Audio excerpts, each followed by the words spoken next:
Hello അസ്സാം വലൈക്കും welcome back to my channel. അപ്പോൾ പുതിയൊരു വ്ളോഗിലേക്ക് എല്ലാവർക്കും സ്വാഗതം. അപ്പോൾ ഇന്ന് 2-3 ദിവസത്തെ വിശേഷങ്ങളും കാര്യങ്ങളും ഒക്കെയാണ് കേട്ടോ ഷെയർ ചെയ്യുന്നത്. ഈ വീഡിയോയിൽ കുറേ റെസിപ്പീസ് ഇൻക്ലൂഡ് ചെയ്തിട്ടുണ്ട്. അപ്പോൾ വീഡിയോ എല്ലാവരും സ്കിപ്പ് ചെയ്യാതെ കാണാം. അപ്പോൾ തലേ ദിവസം രാത്രി തന്നെ അതേ കിച്ചണിൽ കയറിയിട്ടുണ്ട് കേട്ടോ. ഞാനിപ്പോൾ എപ്പോഴും കാണുന്നൊരു channel Kitchen Tales by Neethu എന്നുള്ള ഒരു യൂട്യൂബ് ചാനലാട്ടോ. അപ്പോൾ അതിൽ നിന്ന് കുറേ റെസിപ്പീസ് കിട്ടാറുണ്ട്. എനിക്കിഷ്ടമുള്ള ടൈപ്പ് ഫുഡും കാര്യങ്ങളും കോണ്ടിനെൻ്റലും ചൈനീസൊക്കെ ആയിട്ട്. അപ്പോൾ അതിൽ നിന്ന് കണ്ടതാണ് കേട്ടോ ഒരു സ്റ്റിക്കി റൈസും. ചൈനീസാണ്, ജാപ്പനീസ് റൈസ് ഉണ്ടല്ലോ സ്റ്റിക്കി റൈസ്, അതും അതേപോലെ ചില്ലി ബീഫ്, ഗാർലിക് ന്യൂഡിൽസ്. അപ്പോൾ ആ ഒരു കോമ്പിനേഷൻ കണ്ടപ്പോൾ എന്തായാലും ഉണ്ടാക്കി നോക്കാമെന്ന് വിചാരിച്ചു. അപ്പോൾ നമ്മളുടെ കോക്കനട്ട് മിൽക്കിൽ സ്റ്റിക്കി റൈസ് കഴിക്കുന്ന കുറേ വീഡിയോസ് കണ്ടിട്ടുണ്ട്. ഞാനിതുവരെ അത് ട്രൈ ചെയ്തിട്ടില്ല. അപ്പോൾ ഞാനിങ്ങനെ വാങ്ങിയിട്ടുമില്ല കേട്ടോ ഈ ഒരു റൈസ്. അപ്പോൾ സ്റ്റാർട്ടിങ്ങിൽ കണ്ടത് ആ സ്റ്റിക്കി റൈസാണ്. അത് ഞാൻ ഉച്ചയ്ക്ക് തന്നെ വെള്ളത്തിൽ കുതിർത്ത് വെച്ചിട്ടുണ്ടായിരുന്നു ഒരു 3-4 hours. അത് കഴിഞ്ഞ് വെള്ളമൊക്കെ ഊറ്റിക്കളഞ്ഞിട്ട് ജസ്റ്റ് ബോയിൽ ചെയ്തെടുത്താൽ മതി എന്നാണ് അതിൽ ഇൻസ്ട്രക്ഷൻ കൊടുത്തേക്കണം കേട്ടോ. അപ്പോൾ ഓരോരുത്തർ വാങ്ങുന്ന പാക്കറ്റിൽ നമുക്ക് എങ്ങനെ ഉണ്ടാക്കേണ്ടത്, കുക്ക് ചെയ്യേണ്ടത് എന്നുള്ളൊരു ഇൻസ്ട്രക്ഷൻ ഉണ്ടാവും.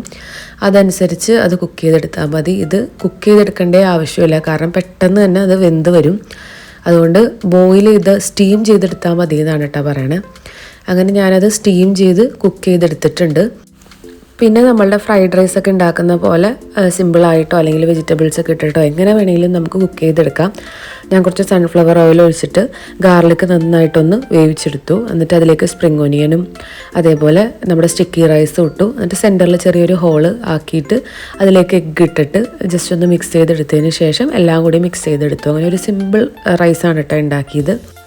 റൈസിൻ്റെ ടേസ്റ്റ് കുറച്ച് ഡിഫറെൻ്റ് ആണ്. പിന്നെ ഒരുപാട് സ്റ്റിക്കി ആയിട്ടുള്ള റൈസ് ഒട്ടും ഇഷ്ടമല്ലാത്ത ആളുകളുണ്ടാവും. അങ്ങനെയുള്ളവർക്ക് അത് ഒട്ടും ഡൈജസ്റ്റ് ആവില്ല. അത് കുഴപ്പമില്ല, നല്ല കറിയൊക്കെ ഉണ്ടെങ്കിൽ കൂട്ടാം, അല്ലെങ്കിൽ ഇങ്ങനെ വെറൈറ്റി ഒക്കെ ട്രൈ ചെയ്യാമെന്ന് ഉള്ളവരാണെങ്കിൽ തീർച്ചയായിട്ടും അത് ഇഷ്ടപ്പെടും. ഇവിടുത്തെ കാര്യം പറയാനാണെങ്കിൽ ഹംദാന് ചില്ലി ബീഫ് ഉള്ളതുകൊണ്ട് റൈസ് നന്നായിട്ട് ഇഷ്ടപ്പെട്ടു. ഹാറൂന് തീരെ ഇഷ്ടമായിട്ടില്ല. അവൻ എല്ലാത്തിലും കുറച്ച് ക്രിട്ടിസൈസ് ചെയ്യുന്ന ആളാണ്. അപ്പോൾ അതുകൊണ്ട് തന്നെ മെയിനായിട്ട് ആൾക്ക് ഫുഡ് കാര്യങ്ങളൊന്നും ഇഷ്ടമല്ല. അപ്പോൾ അതുകൊണ്ട് എന്തെങ്കിലും ഒരു മൈന്യൂട്ടായിട്ടുള്ളൊരു കുറവ് കണ്ടുപിടിക്കാൻ ആൾ ട്രൈ ചെയ്തുകൊണ്ടേയിരിക്കും. അപ്പോൾ അതുകൊണ്ട് ഇതിൻ്റെ ടേസ്റ്റ് എനിക്ക് ഇഷ്ടമായില്ല എന്ന് ആൾ നേരത്തെ പറഞ്ഞിട്ടുണ്ടായിരുന്നു. എന്നാലും പാക്ക് ചെയ്ത് കൊടുത്തേക്കാൻ ഗാർലിക് നൂഡിൽസും കൂടി ഉണ്ടല്ലോ എന്നൊക്കെ വിചാരിച്ചത് നൂഡിൽസും ഉണ്ടാക്കിയെടുക്കുകയാണ്. നൂഡിൽസും ഭയങ്കര സിമ്പിളായിട്ടാണ് ഉണ്ടാക്കുന്നത്. ഇതും സെയിം തന്നെ സൺഫ്ലവർ ഓയിൽ ഒഴിച്ചിട്ട് സ്പ്രിംഗ് ഒനിയനും അതേപോലെ ഗാർലിക്കൊക്കെ ഇട്ട് നന്നായിട്ട് സോട്ട് ചെയ്യും. ആ ഗാർലിക്ക് ഫസ്റ്റ് സോട്ട് ചെയ്തിട്ട് അതിലേക്ക് നൂഡിൽസ് ഇട്ട് കുക്ക് ചെയ്യുമ്പോൾ ഭയങ്കര ടേസ്റ്റായിരുന്നു കേട്ടോ. അതങ്ങനെ ട്രൈ ചെയ്യാത്തവരാണെങ്കിൽ ഒന്ന് ചെയ്ത് നോക്കിക്കോ. പിന്നെ ഇതിലേക്ക് നമ്മുടെ സോസുകളാണെങ്കിൽ സോയാ സോസ് മാത്രമേ ആഡ് ചെയ്ത് കൊടുക്കുന്നുള്ളൂ. പിന്നെ നമ്മളുടെ നൂഡിൽസിൻ്റെ മസാലയും. അങ്ങനെ അത് നൂഡിൽസും റെഡി ആയിട്ടുണ്ട്. അപ്പോൾ ഞാൻ ഒരേ ഒരു പാനാണ് കേട്ടോ എല്ലാത്തിനും യൂസ് ചെയ്യുന്നത്, കാരണം ഒരുപാട് മിസ് ആക്കണ്ടെന്ന് വിചാരിച്ചിട്ട് ഓൾറെഡി സ്റ്റിക്കി റൈസ് ആക്കി ഒരു ബോക്സിലേക്ക് ആക്കിയിട്ടുണ്ട്. ഇനി അത് ചൂടാറി കഴിഞ്ഞ് കഴിയുമ്പോൾ ഞാൻ നേരെ ഫ്രിഡ്ജിലേക്ക് വെക്കും. രാവിലെ എടുക്കാനാണെങ്കിൽ കൂടി ഫ്രിഡ്ജിലേക്ക് വെക്കും. ഇപ്പോൾ ഒരു വിൻ്റർ സീസൺ ആയതുകൊണ്ട് പുറത്തിരുന്നാലും കുഴപ്പമൊന്നുമില്ല. എന്നാലും ഒരു സേഫ്റ്റിക്ക് വേണ്ടിയിട്ടും കിച്ചണൊന്ന് ഒതുങ്ങിയിരിക്കാൻ വേണ്ടിയിട്ടും അതൊന്ന് ബോക്സിലേക്ക് ആക്കും. ഈ കാണുന്ന പോലെയല്ല കിച്ചൺ, വളരെ ചെറുതാണ്. അപ്പോൾ നമ്മൾ എല്ലാം കൂടി എടുത്ത് മെസ്സാക്കി കഴിഞ്ഞിട്ടുണ്ടെങ്കിൽ നമുക്ക് ഒട്ടും സ്പേസ് ഉണ്ടാവില്ല കേട്ടോ. അപ്പോൾ അതുകൊണ്ട് ഉണ്ടാക്കുന്നത് ഒതുക്കി മാറ്റി വെച്ചിട്ടുണ്ടെങ്കിൽ കുക്ക് ചെയ്യാനൊക്കെ ഭയങ്കര പാടാണ്. അതേപോലെ കുക്ക് ചെയ്യുന്നതനുസരിച്ച് നമ്മൾ പാത്രങ്ങളും അതേപോലെ ക്ലീൻ ചെയ്തെടുത്തിട്ടില്ലെങ്കിൽ നമുക്ക് ഒട്ടും സ്പേസ് ഉണ്ടാവില്ല. ബീഫ് ഞാൻ നീളത്തിൽ കട്ട് ചെയ്ത് തന്നെ വാങ്ങിയിട്ടുണ്ടായിരുന്നു കേട്ടോ. നമ്മുടെ മീറ്റ് മാത്രമുള്ള ടൈപ്പ്, യെല്ലോ നെയ്യൊന്നും ഇല്ലാത്ത ടൈപ്പ്.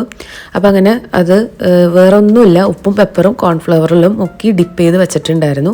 അതൊന്ന് സൺഫ്ലവർ ഓയിലിൽ ഫ്രൈ ചെയ്തെടുക്കുക. ഒരുപാട് ഫ്രൈ ആയി കഴിഞ്ഞിട്ടുണ്ടെങ്കിൽ നല്ല ഡ്രൈ ആയി പോവും. അപ്പോൾ അതുകൊണ്ട് അതിൻ്റെ വെള്ളം വറ്റാത്ത രീതിയിൽ പെട്ടെന്ന് തന്നെ കുക്ക് ചെയ്തെടുക്കാം. നമ്മൾ വിചാരിക്കും ബീഫ് കുക്കാവുമെന്ന്, ഒന്നുമില്ല കേട്ടോ. പിന്നെ കുക്കാവുമെന്ന് ഭയങ്കര ഉറപ്പില്ലാത്ത ആളുകളാണെങ്കിൽ ജസ്റ്റ് ഒന്ന് കുക്കറിൽ വേവിച്ചെടുത്തതിന് ശേഷം ഈ മസാല വെച്ചിട്ടൊന്ന് ഫ്രൈ ചെയ്തെടുത്താൽ മതിയാവും. ഇനി ചില്ലി ബീഫിലേക്കുള്ളതേ മസാല ഒന്ന് റെഡിയാക്കി എടുക്കുകയാണ്. അതിന് വേണ്ടിയിട്ട് സൺഫ്ലവർ ഓയിൽ ഒഴിക്കുക. പിന്നെ അതിലേക്ക് ജിഞ്ചറും ഗാർലിക്കൊക്കെ പൊടിയായിട്ട് അരിഞ്ഞത്, ഗ്രീൻ ചില്ലി, പിന്നെ ക്യൂബായിട്ട് അരിഞ്ഞ ഒനിയൻ, ഇതെല്ലാം ഒന്ന് വഴറ്റി കളറൊന്നും മാറണ്ട, അതിന് മുമ്പ് തന്നെ കോരിയെടുക്കാം. അതിൻ്റെ കുറച്ചൊന്ന് ഡാർക്കായി വന്നിട്ടുണ്ട്. അത് മാറ്റിയെടുത്തതിന് ശേഷം അതിലേക്ക് സോസിൻ്റെ മിക്സ് ആഡ് ചെയ്ത് കൊടുക്കുകയാണ് കേട്ടോ. സോസിൻ്റെ മിക്സ് എന്ന് പറഞ്ഞാൽ വേറെ ഒന്നുമില്ല, സോയാ സോസും കെച്ചപ്പും ഹണിയും. അതല്ലെങ്കിൽ ഷുഗർ ആഡ് ചെയ്ത് കൊടുക്കണമെങ്കിൽ ഷുഗർ ആഡ് ചെയ്യുക, ചെറിയൊരു മധുരമുള്ളത് നല്ലതാണ്. പിന്നെ ചില്ലി ഫ്ലേക്സ് വേണമെങ്കിൽ അതും ഇട്ട് കൊടുക്കാം.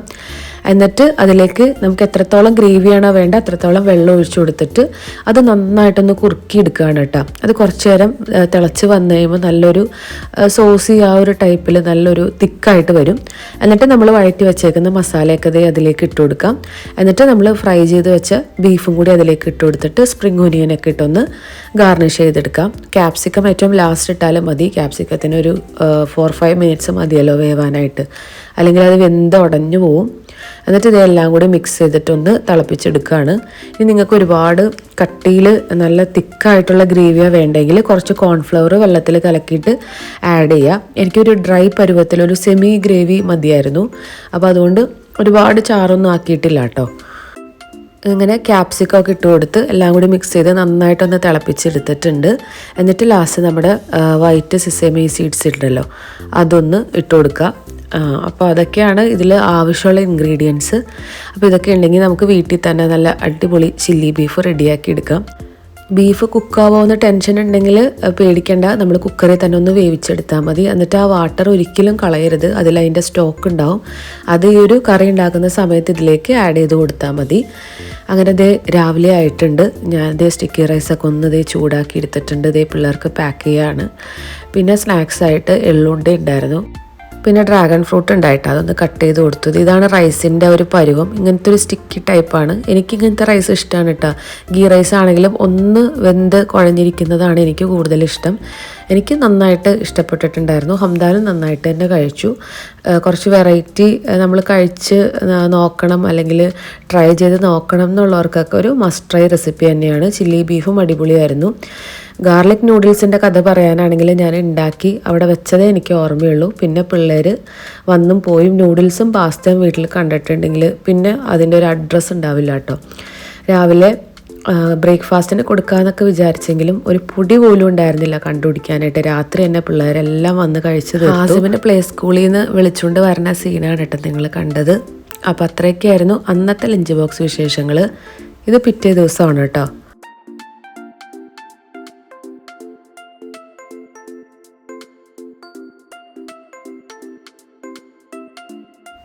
ഇന്ന് രാവിലത്തേക്ക് പാസ്തയായിരുന്നു കേട്ടോ. ചിക്കനോ കാര്യങ്ങളോ ഒന്നും ഉണ്ടായിരുന്നില്ല. അപ്പോൾ കുറച്ച് സോസേജ് ഇരിപ്പുണ്ടായിരുന്നു. അപ്പോൾ സോസേജൊക്കെ ഒന്ന് വേവിച്ച് മസാല ഒന്നും ആക്കിയിട്ടില്ല. നമ്മുടെ പാലും ഒക്കെ ആയിട്ടൊരു വൈറ്റ് സോസ് ഉണ്ടാക്കിയെടുത്ത് അതിലേക്ക് വേവിച്ച പാസ്തയും അതേപോലെ സോസേജൊക്കെ ഇട്ട് മിക്സ് ചെയ്തിട്ടുള്ള ഒരു ഐറ്റം. നമുക്ക് നല്ല സ്പൈസി ആയിട്ട് വേണമെങ്കിൽ കുറച്ച് ചില്ലി ഫ്ലേക്സൊക്കെ ആഡ് ചെയ്യാം. ഞാൻ കുറച്ച് ആഡ് ചെയ്തിട്ടുള്ളൂ. അപ്പോൾ അതാണ് ഇന്ന് പിള്ളേർക്കുള്ള ലഞ്ച് ബോക്സ്. അപ്പോൾ ചില സമയത്ത് പിള്ളേർക്ക് പരാതിയാണ് കേട്ടോ ഫുഡ് മിക്സ് ആവുന്നുണ്ടെന്നുള്ളത്. അപ്പോൾ ഫ്രൂട്ട്സും കാര്യങ്ങളൊക്കെ ഞാൻ ഫോയിൽ പേപ്പറിലോ അല്ലെങ്കിൽ ടിഷ്യൂലോ കവർ ചെയ്തിട്ടാണ് വെക്കാറ് ഒരു സേഫ്റ്റിക്ക് വേണ്ടിയിട്ട്. അത് മാത്രമല്ല ലഞ്ച് ബോക്സൊക്കെ നല്ലതാണെങ്കിലും നമ്മൾ ആൺപിള്ളേരായതുകൊണ്ട് അവർ യൂസ് ചെയ്യുന്നത് കുറച്ച് ഹറിബറി ആയിട്ടാണ്. അപ്പോൾ അതുകൊണ്ട് തന്നെ അതിൻ്റെ മൂടി കാര്യങ്ങളൊക്കെ കുറച്ച് പൊട്ടലും കാര്യങ്ങളൊക്കെ വന്നിട്ടുണ്ട്. അപ്പോൾ ഒരാളുടെ ബോക്സ് ഓൾറെഡി പൊട്ടിയിട്ടുണ്ട്. ഇത് ഒരെണ്ണം ഹാസിമിന് ഞാൻ നാട്ടിൽ യൂസ് ചെയ്തുകൊണ്ടിരുന്നതാണ് കേട്ടോ. ഒരെണ്ണത്തിൻ്റെ മൂടിയെ പൊട്ടിയിട്ട് ഇവിടെ യൂസ് ചെയ്യാതെ ഇവിടെ ഇരിക്കുന്നുണ്ട്. അപ്പോൾ അതുകൊണ്ട് തന്നെ ഇനി ലഞ്ച് ബോക്സ് മാറ്റണം എന്ന് വിചാരിക്കുന്നുണ്ട്. അങ്ങനെ പാസ്തയൊക്കെ അതേ പാക്ക് ചെയ്തു. പിന്നെ ഓറഞ്ചാണ് കേട്ടോ, മുസമ്പി ഉണ്ടായിരുന്നു കുറച്ച് ഫ്രിഡ്ജിൽ. അപ്പോൾ അതാണ് ഇതേ കട്ട് ചെയ്ത് വെച്ച് കൊടുക്കുന്നത് സ്നാക്സായിട്ട്. ഇവിടെ എല്ലാവരും ഭയങ്കര ഇഷ്ടമായിട്ട് കഴിക്കുന്നൊരു സംഭവം മുസമ്പിയാണ് കേട്ടോ. എത്ര കട്ട് ചെയ്ത് വെച്ചാലും അത് തീരും. എല്ലാവർക്കും ഒരേപോലെ ഇഷ്ടമുള്ളൊരു ഫ്രൂട്ടാണ് മുസമ്പി. എനിക്ക് ഭയങ്കര മടിയാണ് കേട്ടോ ഓറഞ്ച് കഴിക്കാൻ വേണ്ടിയിട്ട്. എന്താണെന്ന് അറിയില്ല, അത് എത്ര കണ്ടാലും കഴിക്കാനേ തോന്നാറില്ല. അപ്പോൾ ഓരോ സീസൺ അനുസരിച്ച് ഫ്രൂട്ട്സും റേറ്റും കാര്യങ്ങളൊക്കെ ഇങ്ങനെ മാറി വരും. ഇപ്പോൾ വിൻ്ററൊക്കെ ആയ പിന്നെ ബ്ലൂബെറിയൊക്കെ ഭയങ്കര റേറ്റ് കുറവാണ് കേട്ടോ. 3 ദിർഹംസിനൊക്കെ നമുക്കിവിടെ കിട്ടും. സ്ട്രോബെറിക്ക് പിന്നെയും കുറച്ച് റേറ്റ് ഉണ്ട്. ബ്ലൂബെറിയൊക്കെ ഭയങ്കര റേറ്റ് കുറവാണ്. അപ്പോൾ ഓരോ സീസൺ അനുസരിച്ച് റേറ്റ് കുറയണനുസരിച്ച് ഫ്രൂട്ട്സ് മാറി മാറി വാങ്ങിക്കുക, അങ്ങനെയാണ്. ഇത് സത്യം പറഞ്ഞാൽ ഞങ്ങൾ വാങ്ങിയതല്ല കേട്ടോ. എൻ്റെ ഫ്രണ്ടിൻ്റെ ഹസ്ബൻഡിന് ഇവിടെ ഒരു പാലസിലാണ് വർക്ക് ചെയ്യുന്നത്. അപ്പോൾ അവിടെ നിന്ന് കുറേ ഫ്രൂട്ട്സ് കിട്ടിയപ്പോൾ ആളെനിക്ക് കൊടുത്തയച്ചതാണ്. അപ്പോൾ പാലസിലെ ഫ്രൂട്ട്സ് ആണെങ്കിൽ പറയേണ്ട, ഭയങ്കര ഏറ്റവും നല്ല ക്വാളിറ്റിയുള്ള ഫ്രൂട്ട്സ് ആയിരിക്കും. അതുകൊണ്ട് തന്നെ ഭയങ്കര ടേസ്റ്റ് ആയിരിക്കും കേട്ടോ. പ്രത്യേകിച്ച് കിവിയൊക്കെ കഴിക്കുമ്പോൾ ഞാൻ ഞെട്ടിപ്പോകാറുണ്ട്. കാരണം ഈ ഒരു ടേസ്റ്റിൽ ഞാൻ കിവിയൊന്നും നമ്മൾ കഴിക്കാറേയില്ല. എപ്പോഴും ഭയങ്കര പുളിയായിരിക്കും. ഒട്ടും കഴിക്കാൻ തോന്നാത്തൊരു ഫ്രൂട്ടാണ് എപ്പോഴും കിവി. പക്ഷേ ഭയങ്കര ഹെൽത്തിയാണ് കേട്ടോ. അത് പ്ലേറ്റ്ലെറ്റ്സും കാര്യങ്ങളൊക്കെ ബ്ലഡിൽ കൂടാനൊക്കെ ഭയങ്കര ഹെൽത്തി ആയിട്ടുള്ളൊരു ഫ്രൂട്ടാണ്. പക്ഷെ അതൊക്കെ പാലസിൽ നിന്ന് കിട്ടുന്നതിന് കുറച്ചും കൂടി നല്ലൊരു ടേസ്റ്റാണ് കേട്ടോ. ഇപ്പോൾ സുബഹിയൊക്കെ ഭയങ്കര ലേറ്റായിട്ടാണ് കേട്ടോ. 5:20 ആ ഒരു സമയത്താണ് ബാങ്ക് കൊടുക്കുക. അപ്പോൾ മക്കളെ വിളിച്ച് കുളിക്കാൻ വേണ്ടിയിട്ട് കയറ്റിയിട്ടാണ് ഞാൻ പിന്നെ കിച്ചണിലേക്ക് വരാറ്. നിസ്കാരം കാര്യങ്ങളൊക്കെ കഴിഞ്ഞ് ഇഷ്ടംപോലെ സമയമാണ് രാത്രി. പക്ഷേ പകലൊട്ടും ഒന്നിനും നേരമില്ല കേട്ടോ. പെട്ടെന്ന് തന്നെ വൈകുന്നേരം ആവും. ഒരു 5:20 ആ ഒരു സമയത്താണ് മഗ്‌രിബ്. അതേപോലെ 7 മണി ആ ഒരു സമയത്ത് ഇശായും കഴിയും. പിന്നെ രാത്രി ഇങ്ങനെ നീണ്ട് നിവർന്ന് കിടക്കും. പക്ഷേ പകൽ നമുക്ക് ഒന്നിനും നേരം ഉണ്ടാവില്ല. ടൈറ്റ് ഷെഡ്യൂളായിരിക്കും. പിള്ളേരെ വിടുക, അത് കഴിഞ്ഞിട്ട് ഹാസിമിൻ്റെ തെറാപ്പി, അത് കഴിഞ്ഞിട്ട് പ്ലേ സ്കൂള്, പിന്നെ എൻ്റെ ജിമ്മ്, ഉച്ചയ്ക്കൊക്കെ ലഞ്ച് ഉണ്ടാക്കലൊക്കെ നല്ല ടൈറ്റ് ഷെഡ്യൂളാണ്. എപ്പോഴും 4 മണിയൊക്കെ ആവും ഞാനിപ്പോൾ കുക്ക് ചെയ്തൊക്കെ കഴിയുമ്പോൾ. ക്ലീനിങ്ങും കുക്കിങ്ങും എല്ലാം കൂടി ആവുന്ന ദിവസങ്ങളിൽ പ്രത്യേകിച്ചും ലേറ്റ് ആവും. അപ്പോൾ അംദാൻ അത് റെഡി ആയിക്കൊണ്ടിരിക്കുകയാണെന്ന്. അവന് വെനസ്ഡേ PE യൂണിഫോമാണ് കേട്ടോ. അങ്ങനെ പിള്ളേർ പോയി.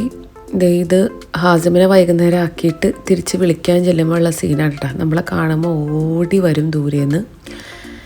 അങ്ങനെ അന്നത്തെ ഒരു ദിവസം കഴിഞ്ഞു. ഇത് പിറ്റേ ദിവസമാണ് കേട്ടോ. ഹാസിമിനെ പ്ലേ സ്കൂളിൽ കൊണ്ടുപോയി ആക്കി.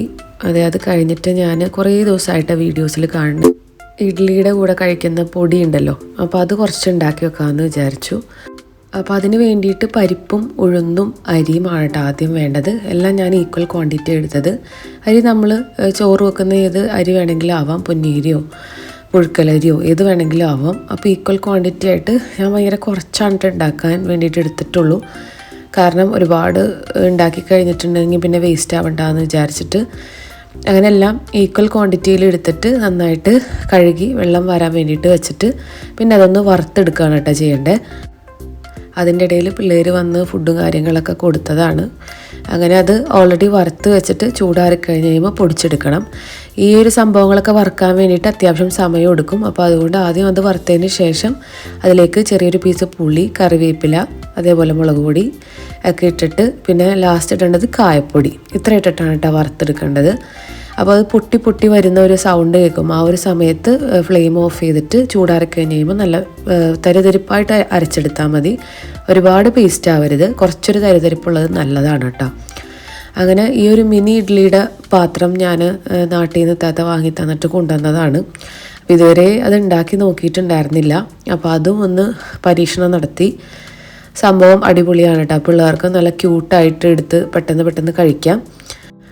അതിൽ നിന്ന് കുറച്ചെടുത്തിട്ട് ക്യാരറ്റ് മിക്സ് ചെയ്തിട്ട് അതൊന്ന് ഇഡ്ഡലിയാക്കി എടുത്തു. അത് ഞാനും കഴിച്ചു. പിന്നെ ഹാസിമിന് ദോശയാക്കിയിട്ടാണ് കേട്ടോ കൊടുത്തേക്കുന്നത്. പിന്നെ കുറേ പഴം ഇപ്പോൾ ചീത്തയാവുന്നുള്ള മട്ടിലിരിപ്പുണ്ടായിരുന്നു. അതും ഞാൻ രാവിലെ തന്നെ ഒന്ന് പൊരിച്ചെടുത്തിട്ടുണ്ട്.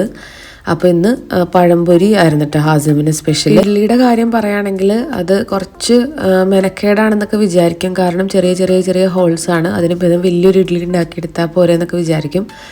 പക്ഷെ കുഞ്ഞുങ്ങളുള്ള വീടുകളാണെങ്കിൽ നമുക്കത് പെട്ടെന്ന് അവർക്കത് കുറച്ച് ക്യൂട്ടായിട്ട് തോന്നും. പിന്നെ അവർക്ക് ഭയങ്കര എക്സൈറ്റ്മെൻ്റ് ആയിരിക്കും. ഇതുവരെ കാണാത്ത അത്രയും കുഞ്ഞു സൈസിൽ അവർക്കത് നമ്മുടെ കാടമുട്ടയുടെ അത്രയും ഒരു ചെറിയ സൈസായിരിക്കും. അപ്പോൾ അവർക്ക് കഴിക്കാനും നല്ല ഇഷ്ടമായിരിക്കും. അപ്പോൾ ഇങ്ങനെ ഒരു തട്ടൊക്കെ ഉള്ളത് നല്ലതാണ് കേട്ടോ. ഇടയ്ക്കൊക്കെ നമുക്കൊരു പരീക്ഷണമൊക്കെ നടത്താൻ വേണ്ടിയിട്ട്. ഇത് പിറ്റേ ദിവസമാണ് ഫ്രൈഡേ. അപ്പോൾ ആസ് യൂഷ്വൽ ഞാൻ മന്തി ഉണ്ടാക്കാൻ വേണ്ടിയിട്ട് ഇറങ്ങി. ഇത് ഒരു 10 മിനിറ്റും കൊണ്ട് ഉണ്ടാക്കാൻ പറ്റിയ അത്രയും സിമ്പിളായിട്ടുള്ള മന്തിയാണ് കേട്ടോ. പെട്ടെന്ന് കഴിയും, ഭയങ്കര ടേസ്റ്റാണ്. ഇക്ക വീട്ടിലുള്ള സമയത്ത് ഞാനിത് ഉണ്ടാക്കാറില്ല. കാരണം ഇക്കാക്ക് എപ്പോഴും ചിക്കൻ വേവിച്ച വെള്ളത്തിൽ റൈസ് വേവിച്ചില്ലെങ്കിൽ ഒരു സമാധാനക്കേടാണ് കേട്ടോ. ആൾക്കത് കാണുമ്പോഴും ടേസ്റ്റ് ചെയ്യുമ്പോഴും മനസ്സിലാവും. പക്ഷേ ഇതിന് ഭയങ്കര ടേസ്റ്റാണ് കേട്ടോ. പക്ഷേ ആൾക്കത് ആക്സെപ്റ്റ് ചെയ്യാൻ പറ്റാറില്ല. അപ്പോൾ പിള്ളേരും ഞാനും മാത്രമുള്ള ദിവസങ്ങളിൽ ഈ ഒരു മന്തി ഞാൻ ഉണ്ടാക്കാറുള്ളൂ. ഇതൊരു ഐഷാസ് കിച്ചൻ്റെ പേജിലുള്ള മന്തിയാണ്. പെട്ടെന്ന് കഴിയും ഉണ്ടാക്കാനായിട്ട്, ഭയങ്കര ടേസ്റ്റുമാണ്. അതിന് മന്തി ഉണ്ടാക്കേണ്ട പാനിൽ തന്നെ ചിക്കനൊക്കെ കഴുകി നന്നായിട്ട് വെള്ളമൊക്കെ കളഞ്ഞ് അതിലേക്ക് നമ്മുടെ റെഡ് കളർ ഉണ്ടല്ലോ അത്, 1 കപ്പ് ഓയിൽ, അത് മസ്റ്റാണ് കേട്ടോ. പിന്നെ നമ്മുടെ പട്ട, ഗ്രാമ്പൂ, ഏലക്ക, പിന്നെ ക്യാപ്സിക്കം നല്ല പൊടിയായിട്ട് അരിഞ്ഞത്, പിന്നെ ഉണക്ക നാരങ്ങയൊക്കെ ഇട്ട് നന്നായിട്ട് മിക്സ് ചെയ്ത് അതൊരു 5 മിനിറ്റ് ഹൈ ഫ്ലെയിമിൽ വേവിക്കുക. എന്നിട്ടൊരു മീഡിയം ഫ്ലെയിമിൽ ഇട്ട് അവിടെ വെച്ചേക്കാം കേട്ടോ. എന്നിട്ട് സൈഡൊക്കെ ഒന്ന് മുരിച്ച് തന്നെ എടുക്കാം. പിന്നെ അതിലേക്ക് നമ്മൾ വേവിച്ച ബസ്മതി റൈസ് മുകളിലേക്ക് ഇട്ട് കൊടുക്കാം. ഇത് വേവിക്കുന്ന സമയത്ത് ആ ഒരു ഓയിലുണ്ടല്ലോ അത് ഇത്തിരി മാറ്റി വെക്കണം. എന്നിട്ട് റൈസ് വേവിച്ചത് അതിലേക്ക് ഇട്ടിട്ട് അതിൻ്റെ മുകളിലേക്ക് ഒഴിച്ചു കൊടുക്കുക. കളറിന് വേണ്ടിയിട്ട് മഞ്ഞൾപ്പൊടി വേണമെങ്കിൽ വെള്ളത്തിൽ മിക്സ് ചെയ്ത് അതും ആഡ് ചെയ്യുക. അപ്പോൾ റെഡ് കളർ റൈസും കിട്ടും, യെല്ലോ കളർ റൈസും കിട്ടും. പിന്നെ ഏറ്റവും മുകളിൽ കുറേ നമ്മളുടെ ഗ്രീൻ ചില്ലി ഉണ്ടല്ലോ അത് കുത്തി കൊടുക്കണം. അത് മസ്റ്റാണ്. അത് നമ്മുടെ സ്മോക്ക് ചെയ്ത് അത് വരുമ്പോൾ ഉള്ള ടേസ്റ്റ് വേറെ ലെവലാണ്. ലാസ്റ്റ് സ്മോക്ക് ചെയ്ത് കൊടുത്താൽ മതി. നല്ലൊരു മന്തിയാണ് കേട്ടോ. ഇത് നമ്മുടെ സാറ്റർഡേ മോർണിംഗുള്ള ബ്രേക്ക്ഫാസ്റ്റാണ്. പിള്ളേർ മദ്രസയിൽ പോകാൻ വേണ്ടിയിട്ട് റെഡി ആയിട്ടുണ്ട്. അപ്പോൾ ഇന്നത്തെ സ്പെഷ്യൽ പൊരിച്ച പത്തിരിയാണ് കേട്ടോ. ഇതാണ് ഞാൻ പറഞ്ഞത്, ഇന്നത്തെ വീഡിയോയിൽ കുറേ റെസിപ്പീസ് ഉണ്ട്. പൊരിച്ച പത്തിരി നമ്മുടെ സിമ്പിൾ പുട്ടുപൊടിയിൽ ഉണ്ടാക്കിയെടുക്കാമെന്ന് കണ്ടിട്ട് അങ്ങനെ ചെയ്ത് നോക്കിയതാണ് കേട്ടോ. സിലു ടോക്സിൻ്റെ വീഡിയോയിൽ കണ്ടതാണ്. അതും ഒരു ഹാഫ് സക്സസ് എന്നേ പറയാൻ പറ്റുള്ളൂ. നമ്മൾ വൈകിട്ട് ചായക്കൊക്കെ കഴിക്കുന്ന ആ ഒരു പൊരിച്ച പത്തിരി ഉണ്ടല്ലോ, കുറച്ച് കട്ടിയുള്ള ആ ഒരു ടൈപ്പല്ല ഇത്. കുറച്ചും കൂടി നമ്മുടെ ലൈറ്റായിട്ടുള്ളതാണ്. അത് ഫ്രൈ ചെയ്ത് വന്നപ്പോൾ എല്ലാം അങ്ങനെ പൊങ്ങിയൊന്നും വന്നിട്ടില്ല. എന്നാലും മുട്ടക്കറിയുടെ കൂടെയൊക്കെ നല്ല ടേസ്റ്റായിരുന്നു കേട്ടോ. പിന്നെ ആ ഒരു ജീരകത്തിൻ്റെയും ഒക്കെ ഒരു ടേസ്റ്റ് വരുമ്പോൾ സംഭവം അടിപൊളിയാണ്. ഇന്ന് ഹാസിമിന് പ്ലേ സ്കൂൾ കഴിഞ്ഞിട്ട് ഒരു യോഗ സെഷനൊക്കെ ഉണ്ടായിരുന്നു. അപ്പോൾ തസ്ജീൽ വെച്ചിട്ടാണ് നടത്തുന്നതെന്നാണ് കേട്ടോ പറഞ്ഞത്. അപ്പോൾ അവനെ പിക്ക് ചെയ്യാൻ വേണ്ടിയിട്ട് തസ്ജീൽ പാർക്കിലാണ് പോയത്. നമ്മുടെ കമ്മ്യൂണിറ്റിയുടെ അകത്ത് തന്നെ കുറച്ച് ദൂരമുള്ളൊരു പാർക്കാണ്. അങ്ങനെ അവിടെ ചെന്ന് കഴിഞ്ഞപ്പോൾ അതേ ഇതാണ് കാണുന്നത്. ഹാസിം അവിടെ അങ്ങനെ ഇങ്ങനെയൊക്കെ ഓടിക്കളിച്ചൊക്കെ നടക്കുന്നുണ്ട്. കുറേ കുട്ടികളൊക്കെ യോഗ ചെയ്യുന്നുണ്ട്, കുറേ കുട്ടികളൊക്കെ ഡാൻസ് കളിക്കുന്നുണ്ട്. അപ്പോൾ അവർക്ക് പെയിൻറ്റിങ്ങും കാര്യങ്ങളൊക്കെ ചെയ്ത് കൊടുക്കുന്നുണ്ടായിരുന്നു കേട്ടോ. അപ്പോൾ ഹാസിമിൻ്റെ ഫേസ് കണ്ടപ്പോൾ ഞാൻ ഞെട്ടിപ്പോയി. ആളിപ്പോഴാണ് എന്നെ കാണുന്നത്. പിന്നെ ഞങ്ങൾ ഒരുമിച്ച് അങ്ങനെ വീട്ടിലേക്ക് പോന്നു. ഒരുപാട് ദിവസത്തെ റെസിപ്പീസാണ് കേട്ടോ ഈ വീഡിയോയിൽ ഇൻക്ലൂഡ് ചെയ്തിട്ടുള്ളത്. അപ്പോൾ പറ്റിയ റെസിപ്പീസൊക്കെ ഒന്ന് ട്രൈ ചെയ്ത് നോക്കിയിട്ട് ഫീഡ്ബാക്സൊക്കെ അറിയിക്കുക. വീഡിയോ ഇഷ്ടമായിട്ടുണ്ടെങ്കിൽ ലൈക്ക് ചെയ്യുക, ഷെയർ ചെയ്യുക. മറ്റൊരു വ്ളോഗിൽ വീണ്ടും കാണാം. ഓക്കെ ബൈ, താങ്ക് യു, അസ്സലാമു അലൈക്കും.